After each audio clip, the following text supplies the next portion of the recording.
Welcome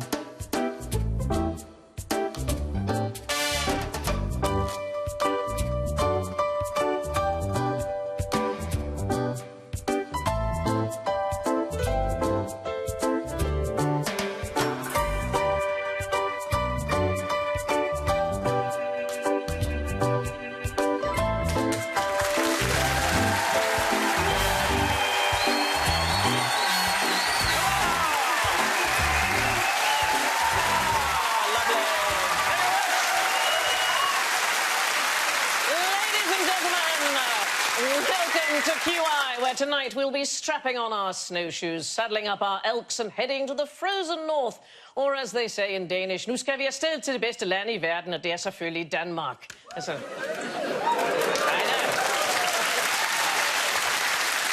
I've been here no time at all, and we're already doing it in 2 languages. Let's meet our nefarious Norseman, the cool Jason Manford.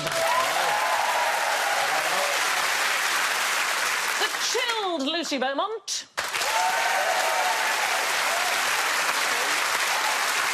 The howling waste that is Rod Gilbert.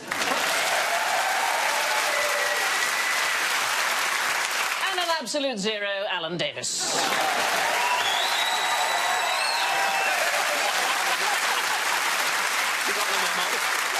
So our northern noises come from Iceland because their buzzers are all Bjorky. So Jason goes... It's oh so quiet. And Rod goes... It's oh so still. I like it.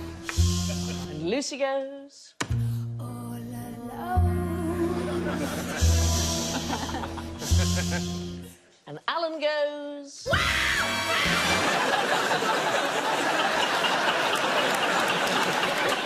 Excellent. Now, I've asked you all to bring your favourite thing about Denmark. So, obviously, my very first question is going to be, what's the second best thing to come out of Denmark? And we will start with Alan. We'll start with Alan. It's you, Sandy. Oh. And this week's winner is Alan.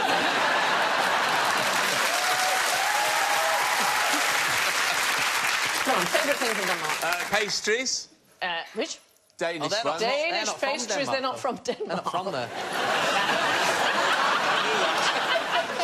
They're from Vienna. They were made by Viennese pastry chefs in Copenhagen. We called it Wienerbrød, so Vienna bread. Actually, I know that Copenhagen is on the same line of latitude as Glasgow. Is that your gift to me, that particular fact? No. No. There's a Danish thing that's not really a thing. Right. It's like a hug, yes. but it's a hoog. It's a hygge. It's a thing. It's like a feeling. Yeah.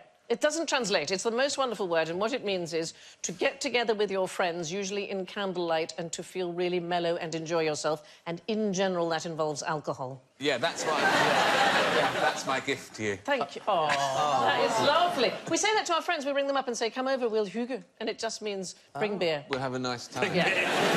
Now, Lucy, surely you've got a little something for me as a gift. My favourite thing to come out of Denmark is Saga Noren, the character. Ah, played by the genius Sophia Helen in The Bridge. So the only trouble with that, and I love the gift, is she's Swedish. It's very similar, though, isn't it? Yeah.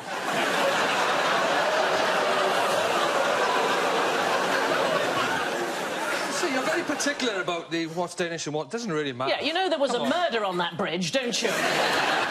She does come out of Denmark quite a lot, doesn't she? She does, but she's visiting. She's... I mean, I have to say, it is the most brilliant thing, though. Her portrayal of Saga Noren is astonishing. It's the best portrayal of a person with Asperger's I've ever seen. I know. She's... Yeah. I've never been so influenced by anything. And sometimes I feel like her when I'm walking towards a car to get in it. I feel like her, like when she walked towards her car. I did it the other day in Waitrose. Can you show us, like, how you got in the car? Like, what you did? I was not without a car, no, I don't think. Right, what about Jason? My favourite thing about Denmark, or from Denmark, of course... Oh, that is... Absolutely Now, brilliant. I must give it its official BBC title. Yes. Generic Danish interlocking children's building set. It's Lego, of course. That's fantastic. So, Rod, you have to top the interlocking gift. Well, when I was asked to, you know, my favourite thing about Norway, I didn't really know a lot about... Denmark, sorry.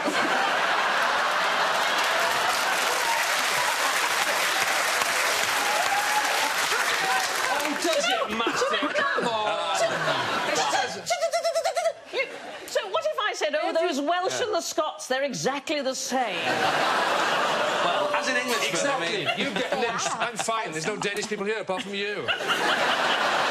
All right, Denmark. Denmark, If you thank you. insist, I do. Denmark. Right, I didn't know much about Denmark, Norway. Call it what you want. I didn't know much about it. So I sort of, I Googled it. Right. And it always comes up as like the happiest place or the second Yes, in the surveys. indeed, yeah, It's always absolutely comes right. up as the. Yep. Although coincidentally, it's always the happiest place and the largest consumers of antidepressants. So I don't know if that's linked. Just a thought. It's because they do chocolate-flavoured ones. Well, some people say it's the high incomes or the low levels of inequality, the large welfare state, the good education. Yes, darling, not really a speech, more of a gift, Right. is what we're... Well, I don't think it's because of any of those things. Right. I think it's because they have a strict controls over breaking wind in public, because I found this sign.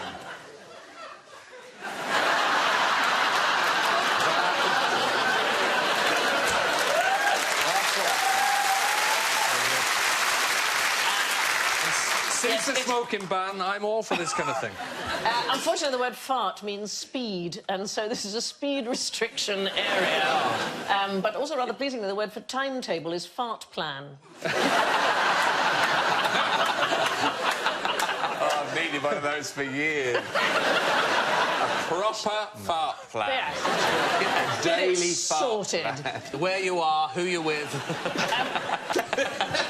So Denmark does lead the world in many, many things. What is the main thing that it leads the world in?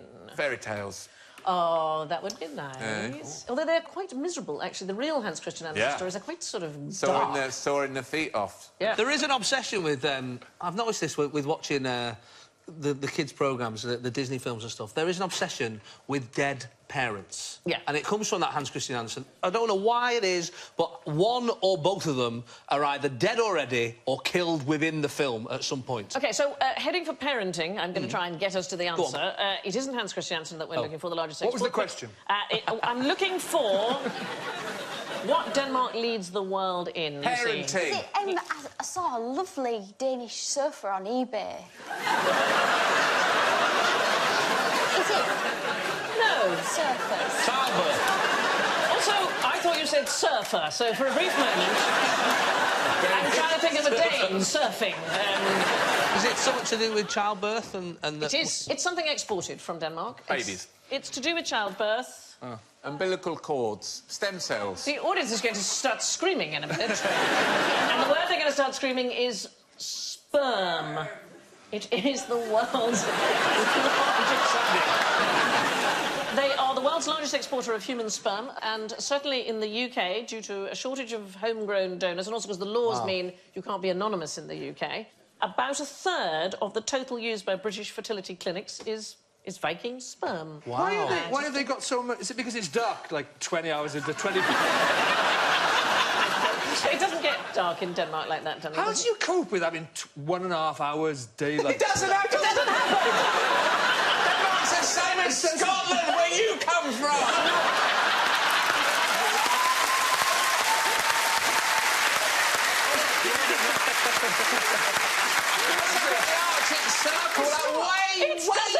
We don't. Winter, a Danish winter is about 1.5 hours. Which is not no, darling. Keep saying the same thing! It's wrong! It's not, it's true, an hour and a half. No, darling. I've been there, it was an hour and a half. Here's the thing, is that's not true, and the more you say it, the more points are going to make it not true for you. All right, so when I went to Denmark, right, Was it night time? it was winter.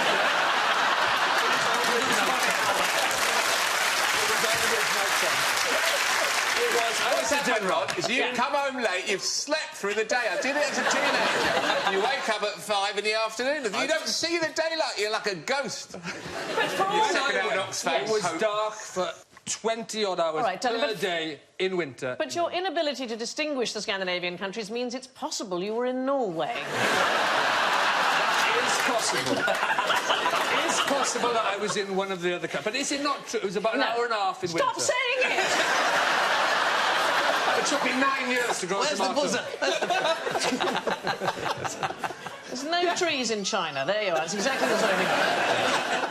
The largest exporter of sperm, also the largest exporter of wind turbines, grass seed, the world's largest producer of insulin, and the world's most popular toy, of course, the interlocking brick, as we shall call it. Yes. The mermaid, which is the symbol of Denmark, it's a rather sad story. She's had her head decapitated. Oh. Twice. I know. She looks good for it. She looks good, doesn't she?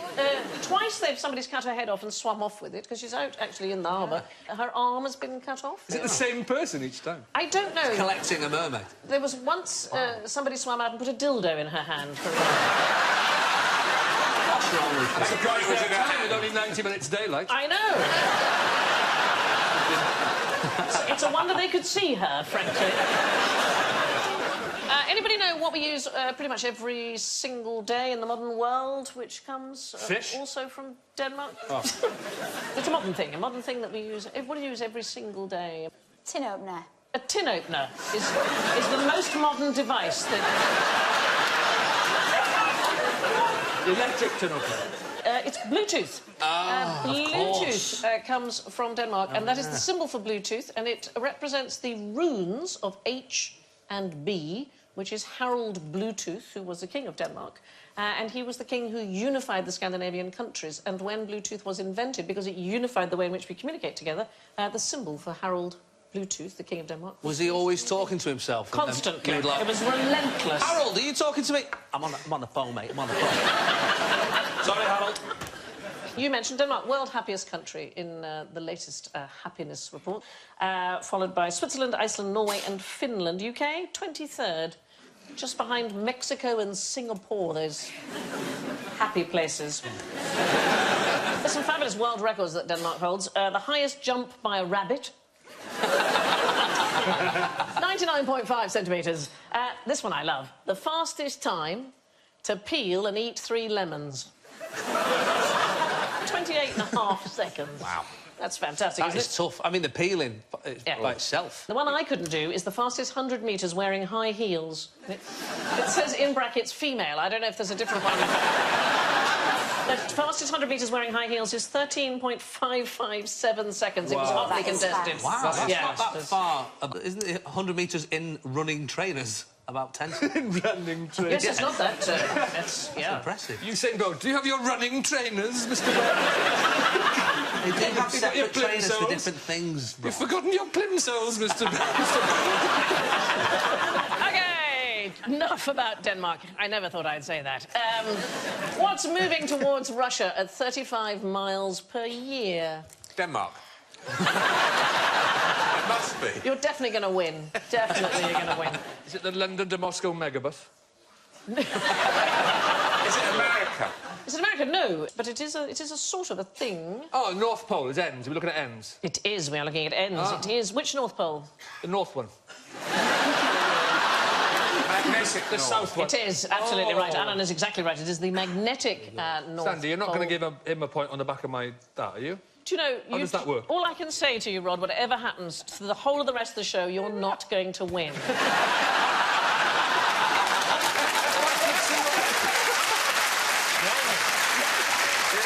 Every time you said it's about an hour and a half a daylight, you're on 10 points. Just seriously, you are going to be so behind. It's going to be a new QI score low. They've actually... You wait till the BBC Diversity Department hears about this. No, we've already had our quota of Scots. We're fine. You're absolutely right, Alan. It is the magnetic North Pole, so that's best described as the place to which compasses point. It was in northern Canada until 2015. It is slowly moving towards Russia at about 35 miles an hour. It's currently in... 35 miles an hour now? I mean, 35 miles a year. It's in the back of someone's car. It's in the back of a Someone's got it. Skoda. They got the head of the Little Mermaid in one hand and the North Pole in the other. Some Canadian. Hey, Russia. It's actually... what's an interesting thing about it is, although we call it the magnetic North Pole, you can't really find it by looking because compasses don't work very well when you get close to the pole. So I have a compass here. And in fact, on air navigators' charts, this area is known as compass unreliable area, or sometimes it's also known as the compass useless. Compass useless area. So why might that be? Because you want it to be pointing that way, but it's that way. It's actually right, it's pointing straight down. So instead of the thing being level, it's being dragged downwards, and the friction of it pushing down is going to stop it from spinning round. So the one place you can't use a compass is anywhere near the magnetic North Pole. Surely you're there, you've arrived, so it doesn't matter, does it? Would you not exactly... It's like one of those water divining things. It's like saying they're useless once you got to water. No, but you're not... The thing is... You don't use a compass, just... throw this away. Right, I've got a compass. Let's all go to the North Pole. Like, you're trying to find a way home, aren't you? It's a bit like arriving in Norway and thinking you're in Denmark. Do you know what I mean? What's the difference between the magnetic North Pole and the geographic North Pole? Well, the geographic North Pole's a bit off. Well, actually, if you spun a basketball or any ball, the geographic North Pole would be here. The top, and the magnetic one's off. Yeah, the magnetic one is Bound to get it the wrong way just round. close, very close. So all the poles are on the move. They did new measurements in 2016, and... Right, Nigel Farage, calm down.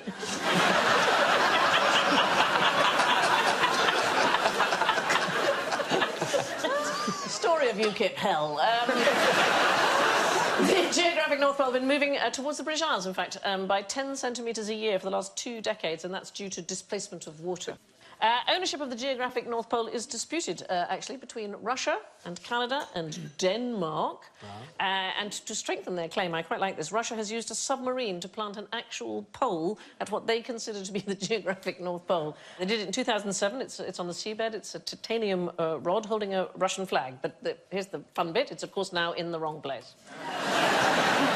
The magnetic North Pole is moving imperceptibly slowly towards Russia, along with fashion, democracy and gay rights.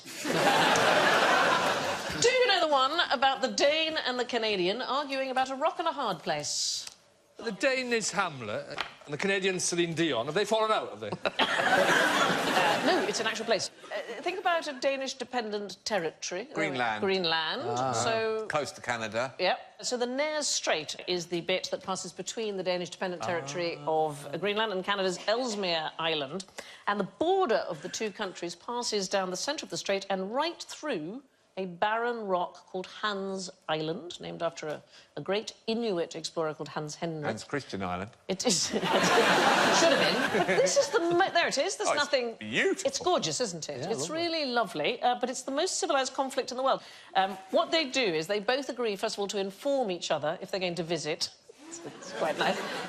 When the Danish military go there, they leave a bottle of schnapps. When the Canadian military forces go, they leave a bottle of Canadian Club and a sign that says, "Welcome to Canada." Which I think is positively inflammatory. Anyway, there's some talk of the two countries running it as a park together. I don't know why you'd want to visit, but... Swings. Swings and... roundabouts. This is a load of hammered soldiers. The Danes don't like to be too belligerent. There's another lovely example of Danish belligerence. It's the protest pig. This was very popular in the late 19th century. So the Prussian forces had invaded southern Denmark. And they banned all Danish symbols, and the pigs were bred so that their white markings and their ruddy colour imitated the Danish flag. They were known as protest pigs. Isn't that sweet? Good. They're very polite people. In Denmark, it's illegal to desecrate foreign flags, but you help yourself in burning your own. Quick extra question. Polite Nordic gifts. Finland is going to be 100 in 2017. That's another totally separate country that we haven't even mentioned yet.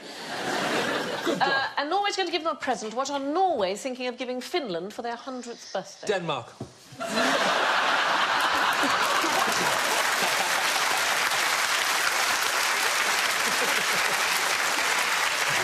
I'm guessing it's not going to be a Christmas tree.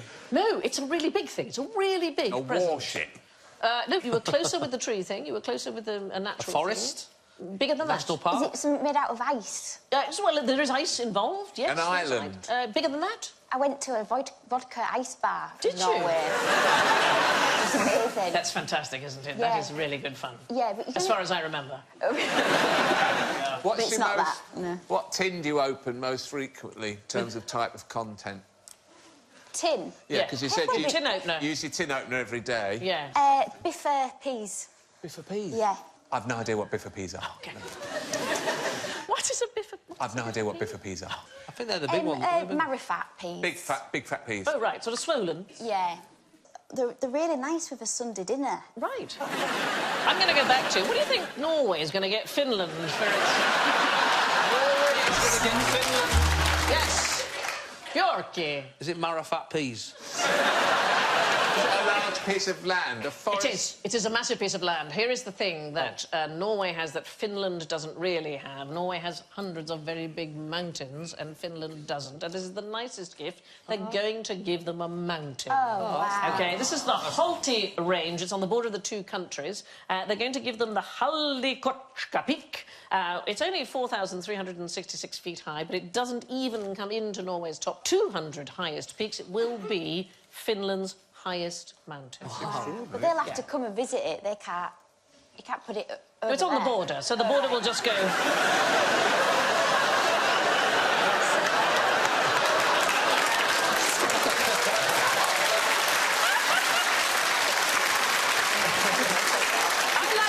I like you so much because I found myself explaining that. I think you're a joy, that's what I think. Can I come to your house and eat fat peas? Anything more delightful. Now, Jason, my lovely boy. Hello. What impressive northern experience would you like to share with me right now? What's my brother told you? Something fantastic that happens far north. That, Northern Lights, Northern Lights. Northern Lights, the Northern Lights. In fact, depending on the strength of the solar wind, the Northern Lights can be seen as far south as Mexico and Egypt. The best place to see them tonight is here in the comfort of the studio, thanks to an object called a planetarella, which we will demonstrate. The Polar Light Simulator has been lent to us by the Department of Physics and Astronomy at the University of Leicester.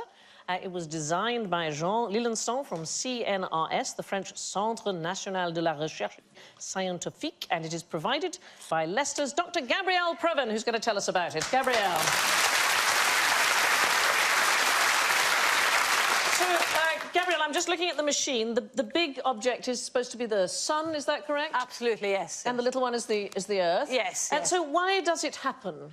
Well, what happens is that the sun has a solar wind of charged particles that flow away from the sun and into interplanetary space. And when those charged particles come to the Earth, they get stuck onto the Earth's magnetic field lines and they travel down into the northern and the southern polar regions, and they basically collide with our gases, and they excite our gases, and they make us shine. So the different gases, what do the colours make? Are they like oxygen, for example, would make what colours? Oxygen will make red and also green. And nitrogen? That is actually blue or purple. So in there's a lot of nitrogen, and that's why you're getting the purple glow. Now, it's fantastic that we can have it contained like that, so I imagine this is a very, very modern experiment. It's actually over 100 years old. Who invented it? Christian Birkeland, yes. See, he sounds Scandinavian to me. He was Norwegian at the time that...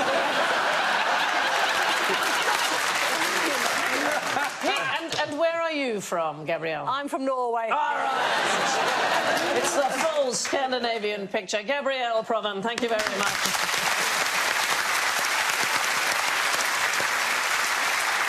Amazing to never see it like, but if you can actually go, and what I love about it is I love the myths associated. So the Sami people, indigenous people of Norway, Sweden, Finland and Russia, they believe that the Northern Lights emanated from the souls of the dead and should be treated with great respect. Greenland, the lights were seen as the souls of stillborn babies. Do they move that fast, like what we're looking at now? Does it move that fast in the air? It can do, yeah. It Oh, wow, absolutely right. can do. That's what That's not happens, just and this Lucy will verify this. If you turn the lights out in your kitchen and open a can of biffa peas... But Very true, yeah. you want to go when the sun is issuing the maximum number of flares. It goes in kind of cycles. It's an 11-year cycle, and it'll be next time will be about 2024, sometime like that. It'll be the best time to go. Really? Now we move south a little to another north place. What do the North Koreans do better than anyone? Is it Yes. using Only a pudding bowl and a Stanley knife. Are you going for haircuts? Is that... Yeah, they do create a haircut that is simultaneously hilarious and terrifying. Looking at that picture, I would say it's solemnity. It does look like solemnity, What but they do best. no, it's not that. Looks like a... Where's my glove? Where is my glove? I will not leave here till my glove is returned. And then he turns and he goes, there is no missing glove. My glove is at home. I love the idea of being a dictator for comedic effect. He always looks like a sort of cross between a Bond villain and Augustus Gloop. Somebody, if you upset him, you don't know if he's going to destroy the world in an instant or just refuse to give you one of his gobstoppers or something. But the thing that they do best is that they make a fake something or other.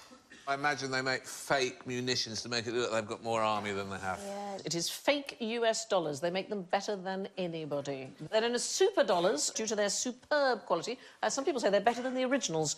And it took some very sophisticated forensic analysis to confirm... They do sort of swell out in the middle, though. I'd thought Yeah, that. that's true. It's not the only contraband. Its methamphetamine is supposed to be of extraordinary high purity, and its counterfeit Viagra is rumoured to exceed the bona fide. Can you say that? Bona fide?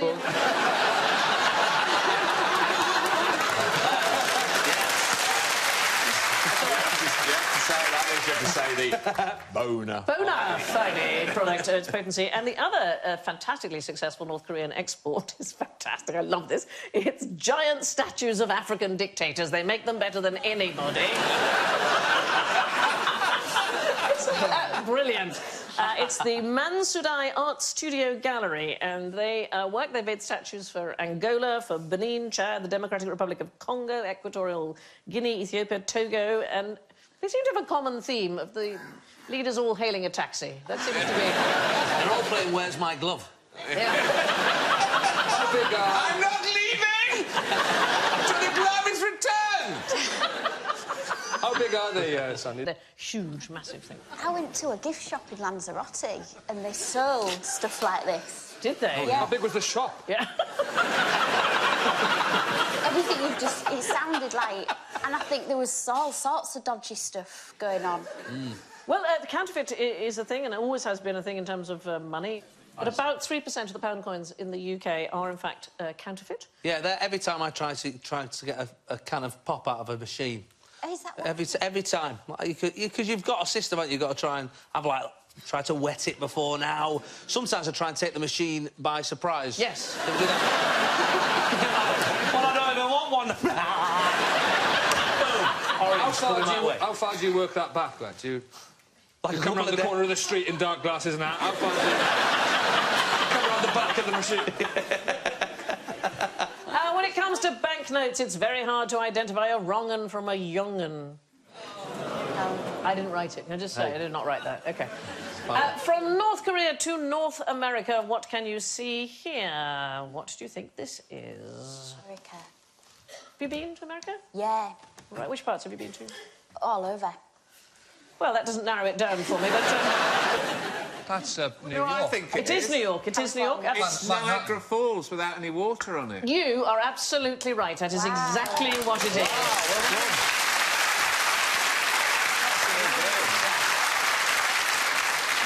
What gave it away for you? The viewing tower. Well, what is incredible about it, this is a photograph from June 1969, and the water at Niagara normally goes over 3 falls. It goes over the American, the Bridal Veil and the Horseshoe. And the American falls had loads of debris at the bottom, which you can see there. It's known as talus, from the Latin for ankle, because it's thicker at the bottom. And all that debris was swirling and causing erosion of the falls. And so plans were to temporarily divert the water away from the American falls and over the Horseshoe and dry out the American so it could be cleaned. It is the most extraordinary picture. The construction company, the Alberta Elia Construction Company, they built a temporary dam in just 3 days out of 28,000 tonnes of earth. And the tourists flocked to see the dry American falls and, of course, much stronger than usual Horseshoe falls. And lots of coins were recovered and 2 bodies. Were they both in barrels? One came out and went, thank God! I found his glove! person to go over the barrels is pretty much what she did say when she came out. It was a woman called Annie Edson Taylor, and she survived the experience in 1901. She was 63 years old at the time. Crazy Annie. Crazy Annie. She did it because she hadn't got any money. What I like about this, a few days before she did it, she sent her cat over the falls to see if the barrel would break.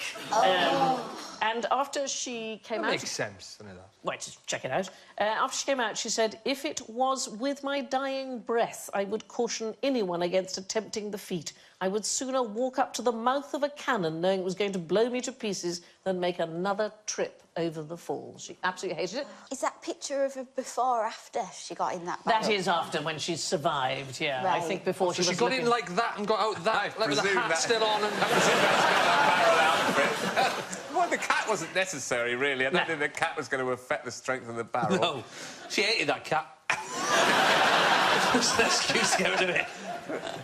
But it's fantastically dangerous. Captain Matthew Webb, who was the very first person to swim the English Channel, so a tremendously good swimmer, he died in an attempt to swim the Whirlpool Rapids below Niagara Falls. The water is phenomenally You're not going high. to swim a whirlpool rapid if you've got one leg, apparently. Well, we must certainly test that out sometime. There's a wonderful waterfall in the city of St. John in New Brunswick in Canada, and the waterfall flows upwards. It's the most astonishing thing. Twice a day, the tide in the bay rises 28 foot 6 inches to the point that it overtops the waterfall over which the St. John River normally flows, and the river flows backwards. Wow. Is that amazing? Yeah. We've learnt so much, haven't we?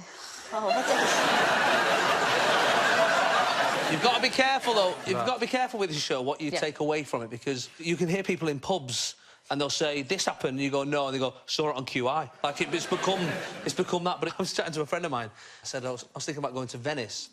And he said, I don't do Venice, full of racists.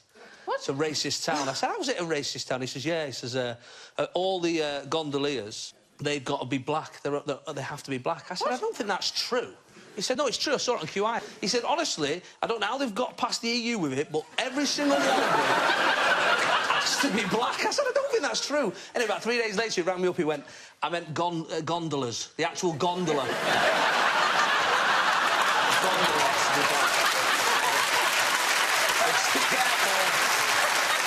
sure you're always listening. And Niagara Falls got its first really good clean in the summer of '69. And now, another dirty northern secret. What's the worst disaster that doggers ever experienced? Child locks. When you have to wait for somebody to get out and let you out of the bus. It's like the walk of shame, but you're just lying there. I assume. No, it's not that. Are you looking for an N? Is it N? Is the answer an N? It is a place in an N, if that is of assistance. Is it Dogger Bank? It is to do with dogger. It is not to do with dogging. It is indeed to do with Dogger Bank. I was going to say a nipple trapped in an air vent. It's not that I imagine window wipers are a nightmare. They're used They're not in the car, though, are they? Yeah, but there's people watching. Oh. Yeah. automatic How close do they get? Depends. Back off! You're supposed to be at the other side of the car park! Depends how bad your eyesight is. Casually! OK, it's nothing to do with dogging. Why did you put that car Why up have you then? put a picture of some doggers up there in the car, then? That is people on their way to the North Sea to see where Doggerland used to be, which is the worst-named amusement park of all time.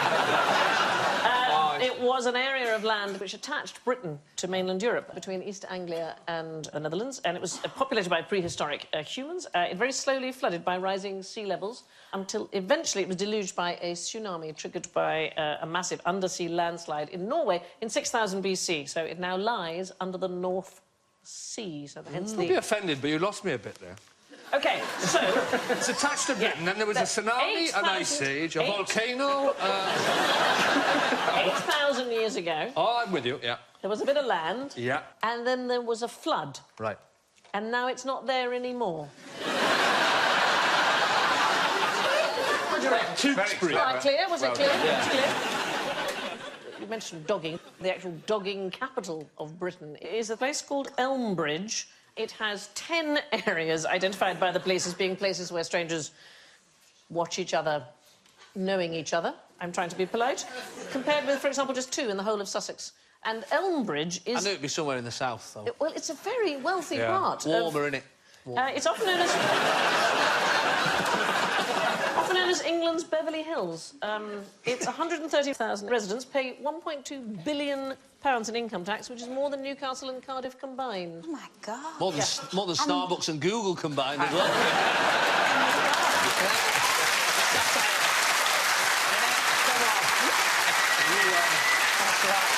It sounds like you're connecting those two things, though, the dogging thing and the tax. It's not a defence, is it? No, I'm just saying that there's... to pay me taxes!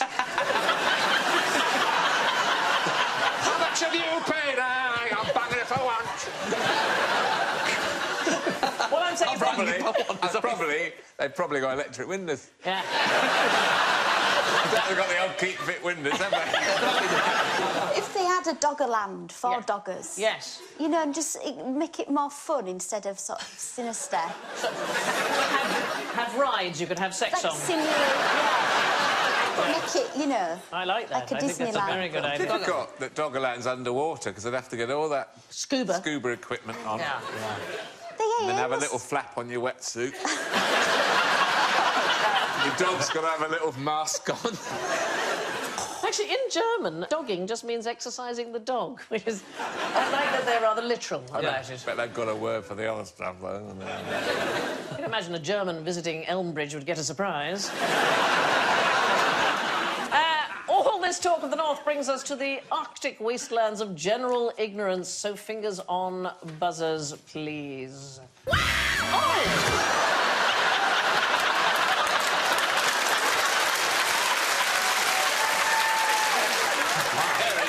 Very sensitive. As indeed are my ears.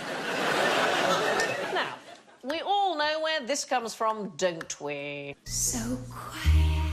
Jason. Japan. It's got to be done, I think. It's got to be done. So here's the thing. In the 1970s, Japan didn't import fish, and salmon was not on any sashimi menu. And I love this. In the early 80s, there was a seafood delegation from Norway, totally different place to Denmark. And they began this thing called Project Japan, and they wanted to sell Norwegian salmon to the country. And these days, Norwegian salmon is the sashimi fish of choice, especially... Can I just ask, do you know those salmon in that waterfall that goes backwards? Do they... What do they do there, then? Do they dive down, then?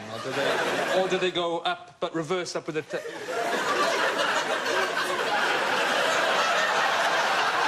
It's a fair point, I think you'll... It's going to keep me awake. Supplementary question. In Japanese cuisine, the milt, so M-I-L-T, the milt of some fish is a delicacy. Does anybody know what it is? It's the leather trousers. It's the leather trousers. A milt is a mum in leather trousers.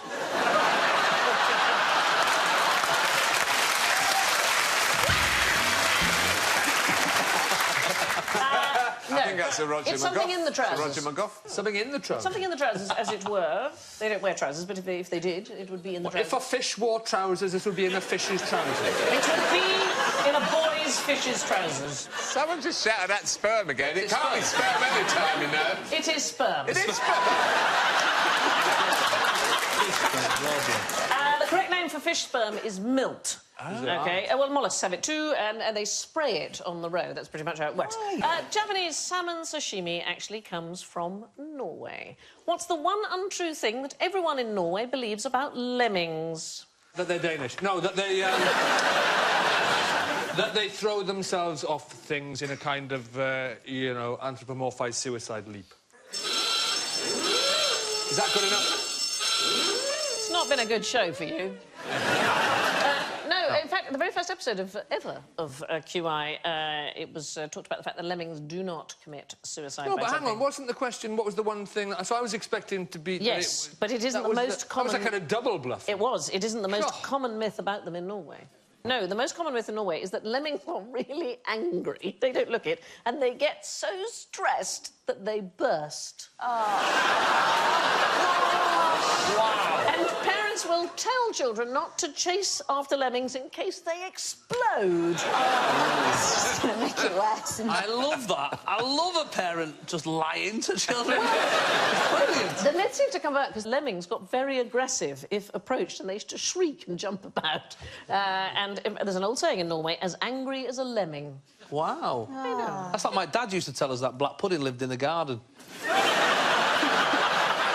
out there for hours. Looking for wild black pudding. I mean, I feel like an idiot now. Well, it's good of you to be here and share it with us. Finally, we go north of the border. What's the main source of sugar for the people of Scotland? So stale. Rod. I know it's going to go bring and you're going to laugh at me, but deep-fried Mars bar, somebody's got to say it.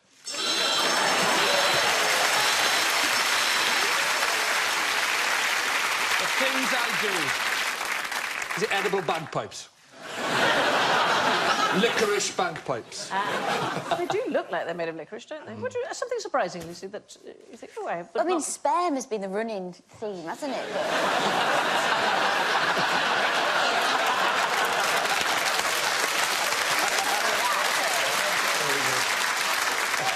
It's not their main source of sugar.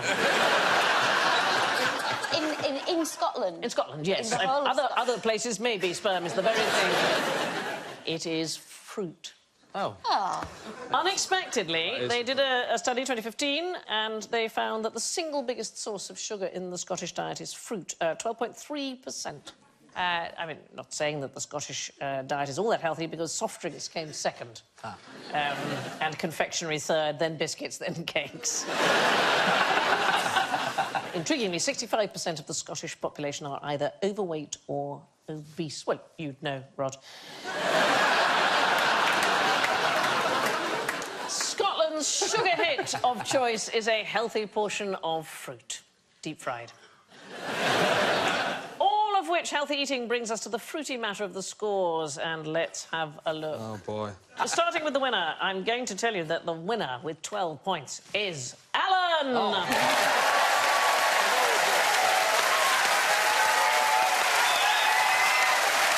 In second place with 2 points, it's Lucy! In third place, minus 16, it's Jason! Can't even remember the name of the man who came forth. He's gone from my mind. It's with minus 22, it's Rod!